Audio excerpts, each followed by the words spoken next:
இந்த காதல்ல இருக்கிறப்போ சுத்தி உள்ள எதுவுமே உன் கண்ணுக்கு தெரியாம அவங்க தான் உலகம் அப்படின்னு சுத்திட்டு இருக்கல. காதல்ல இருக்கிறப்போ அவன வந்து கண்டுக்கிறது இல்ல. அதுவே அது போயிருச்சு அப்படின்னா, ஃபர்ஸ்ட் நீ போற போற ஒருத்தன் உன் நண்பனா தான் இருக்கானே. இப்ப நான் ஏன் இத சொல்றேன் அப்படின்னா, இத வந்து நானும் பண்ணியிருக்கேன். நான் வந்து காதல்ல இருந்தப்போ அவன கண்டுக்கவே இல்ல. அப்புறமா எனக்கு பிரேக்கப் ஆனதுக்கப்புறம் திரும்பி பேச ஆரம்பிச்சுட்டோம்.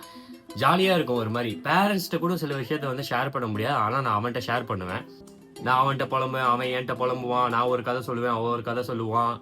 பைக்ல எங்கேயாவது சுத்திட்டு இருப்போம், ஏதாவது சாப்பிடுவோம், பேசுவோம். நல்லா பேசிக்கிட்டே இருப்போம். லைஃப் திரும்பி அழகா மாற ஆரம்பிக்கும். அப்புறம் என்ன ப்ரோ நீங்க ஜாலியா இருக்கீங்களா? அப்படின்னு கேட்டா, கிடையாது. அவன் வந்து கமிட் ஆயிட்டான்.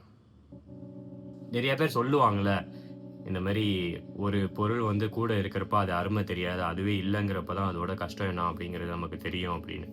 அந்த மாரி தான் உன் நண்பன் வந்து உன் கூடவே இருக்கிறப்போ, அவனோட என்னான்னு தெரியாது. அதுவே அவனுக்கு வந்து இந்த மாரி கேர்ள் ஃபிரெண்ட் வந்துருச்சு, மேரேஜ் ஆயிருச்சு, இல்ல அப்ராட் போயிட்டான்.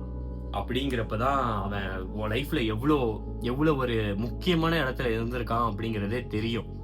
யோசிச்சு பாரு நம்ம எவ்ளோ ஜாலியா இருந்தோம் அப்படின்னு. தேவையில்லாம இந்த கமிட் ஆயி கல்யாணம் பண்ணி, ச்சீ! மூஞ்சிய பார்த்தாலே வெறுப்பா இருக்குடா. கிளம்புடா. போடா.